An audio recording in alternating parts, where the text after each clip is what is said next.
ಕರಾವಳಿ ಕಂಡ ಖ್ಯಾತ ಕುಸ್ತಿಪಟು ಬಹುಮುಖ ಪ್ರತಿಭೆ ದಿವಂಗತ ಪೈಲ್ವಾನ್ ಬೊಕ್ಕಪಟ್ನ ಭವಾನಿ ಶಂಕರ್ ಕುಂದರ್ ಅವರ ಕುರಿತು ಅವರ ಮಕ್ಕಳು ಅಜೇಯ ಎನ್ನುವ ಕೃತಿಯನ್ನು ಹೊರತಂದಿದ್ದಾರೆ. ಭವಾನಿ ಶಂಕರ್ ಕುಂದರ್ ಅವರ ಜೀವನದ ಬಗೆಗಿನ ಸಮಸ್ತ ವಿವರಗಳನ್ನು ಒಳಗೊಂಡ ಈ ಕೃತಿಯ ಬಿಡುಗಡೆ ಸಮಾರಂಭವು ವಿ4 ನ್ಯೂಸ್ನ ಕಾಮಿಡಿ ಪ್ರೀಮಿಯರ್ ಲೀಗ್ ಸೀಸನ್ 3ನ ವೇದಿಕೆಯಲ್ಲಿ ನಡೆಯಿತು. ಸರಿಸುಮಾರು 60-80ರ ದಶಕದಲ್ಲೇ ದಕ್ಷಿಣ ಕನ್ನಡ ಜಿಲ್ಲೆಯ ಕೆಂಪು ಮಣ್ಣಿನ ಕುಸ್ತಿ ಅಖಾಡದಲ್ಲಿ ಮೇಲ್ಪಂಕ್ತಿಯಲ್ಲಿ ಪ್ರಕಾಶಿಸುತ್ತಿದ್ದ ಹೆಸರು ಬೊಕ್ಕಪಟ್ನದ ಪೈಲ್ವಾನ್ ಭವಾನಿ ಶಂಕರ್ ಕುಂದರ್ ಅವರದು. ಬದುಕಿನ ವೈವಿಧ್ಯಮಯ ಕ್ಷೇತ್ರಗಳಲ್ಲಿ ತನ್ನನ್ನು ತಾನು ತೊಡಗಿಸಿಕೊಂಡಿದ್ದ ಬಹುಮುಖ ಪ್ರತಿಭೆ ಬೊಕ್ಕಪಟ್ನದ ಪೈಲ್ವಾನ್ ಭವಾನಿ ಶಂಕರ್ ಕುಂದರ್ ಅವರ ಕುರಿತು ರಚಿಸಲಾದ ಕೃತಿ ಅಜೇಯ ಬಿಡುಗಡೆಗೊಂಡಿತು. ವಿ4 ನ್ಯೂಸ್ನ ಕಾಮಿಡಿ ಪ್ರೀಮಿಯರ್ ಲೀಗ್ ಸೀಸನ್ 3ಯ ಅದ್ದೂರಿ ವೇದಿಕೆಯಲ್ಲಿ ಗಣ್ಯರ ಸಮ್ಮುಖದಲ್ಲಿ ಕೃತಿಯನ್ನ ಬಿಡುಗಡೆಗೊಳಿಸಲಾಯಿತು. ಹಿರಿಯ ರಂಗಕರ್ಮಿ ವಿಜಿ ಪಾಲ್ ಅವರ ರಚನೆಯಲ್ಲಿ ಮೂಡಿಬಂದ ಕೃತಿ ಅಜೇಯವನ್ನ ದಕ್ಷಿಣ ಕನ್ನಡ ಸಹಕಾರಿ ಹಾಲು ಉತ್ಪಾದಕ ಒಕ್ಕೂಟ ಮಾರುಕಟ್ಟೆ ವಿಭಾಗದ ವ್ಯವಸ್ಥಾಪಕರಾದ ಜಯದೇವಪ್ಪ ಕೆ ಅವರು ವಿಜಿ ಪಾಲ್ ಅವರ ಜೊತೆಗೂಡಿ ಬಿಡುಗಡೆಗೊಳಿಸಿದ್ರು.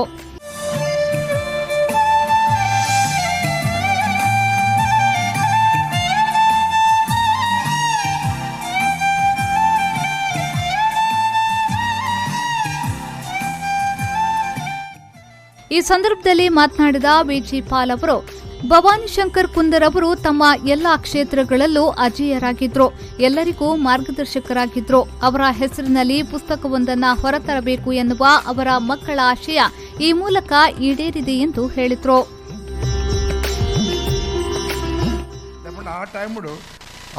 ಅಜೇಯ ಆದ ಮಾತ ಕ್ಷೇತ್ರಗಳ ಕುಸ್ತಿ ಅವಾರ್ಡು, ನಾಟ್ಯ ವೈದ್ಯ ಅವಾರ್ಡು, ಬಿಸಿನೆಸ್ ಅವಾರ್ಡು ಅಥವಾ ಶಾಸ್ತ್ರೀಯ ಸಂಗೀತ ಹಿಂದೂಸ್ತಾನ್ ಸಂಗೀತ ಮಾತೇಟ್ಲ ಗೆಲ್ತು ಬೈದಿನಾರು.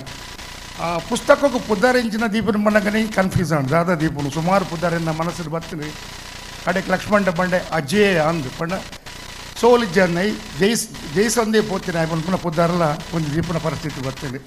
ಮಾತಾ ಕ್ಷೇತ್ರಲ್ಲ ಮಾತ ಧರ್ಮದಕ್ಕಳೊಟ್ಲಾರು ಅಕ್ಕಳನ್ನ ಪ್ರೀತಿನ ಗಳಿಸಿದ ಅಜೇಯ ಹತ್ತಿನಾರು. ಸೊ ತೂಕ ಅಂದೇ ಪಣ್ಣುತ್ತಾರೆ ಇದು ಅಕ್ಕಳ ಅರ್ನ ಜೋಕ್ಳು ಮಾತ ಇನ್ಕ್ಲೂಡಿಂಗ್ ರೇಖಾಲ ಪಂತೆ ಬಲ ನಿಂದ ಒಪ್ಪನೊಂದು ಪುದಾರ ಒರಿಪೋಣದು. ಸೊ ಆ ದಿನ ಇನ್ನೊಂದು ಎಡ್ಡೆ ವೇದಿಕೆಯಲ್ಲಿ ಕೂಡ್ದು ಬರ್ತಂడి. ಈ ಬಾರಿ ಬಾಲನಿಗಳು ಮಲ್ಪ ಆಂಡರು. ಸೊ ಒಂದು ಪುಸ್ತಕ ರೂಪಡವನ್ನು ಕನಂತೇರಿ ನೆಟ್ಟು ಅರ್ನ ಬದುಕಿದ ಸೋಲು ಗೇಲು ಸೀಟೆ ಕಲ್ಪ ಎರ್ತೆ ಜಪ್ಪೆಯಲ್ಲಿ ಮಾತೊಂಡು ಆ ಜೋಕ್ಲೇನು ಆ ರಿಂಚೆ ನಡಪಾದಿ ಅನ್ನೋದೆಲ್ಲ ಒಂದು ಎಲ್ಲ ಲೇಖನೊಂದು. ಈ ಸಂದರ್ಭದಲ್ಲಿ ದಿವಂಗತ ಭವಾನಿ ಶಂಕರ್ ಅವರ ಸಹೋದರ ಗೋವರ್ಧನ್ ಕುಂದರ್, ಭವಾನಿ ಶಂಕರ್ ಕುಂದರ್ ಅವರ ಮಕ್ಕಳಾದ ರೇವತಿ ಪುತ್ರನ್, ಲಕ್ಷ್ಮಣ್ ಕುಂದರ್ ಅವರ ಕುಟುಂಬಸ್ಥರು ಉಪಸ್ಥಿತರಿದ್ದರು.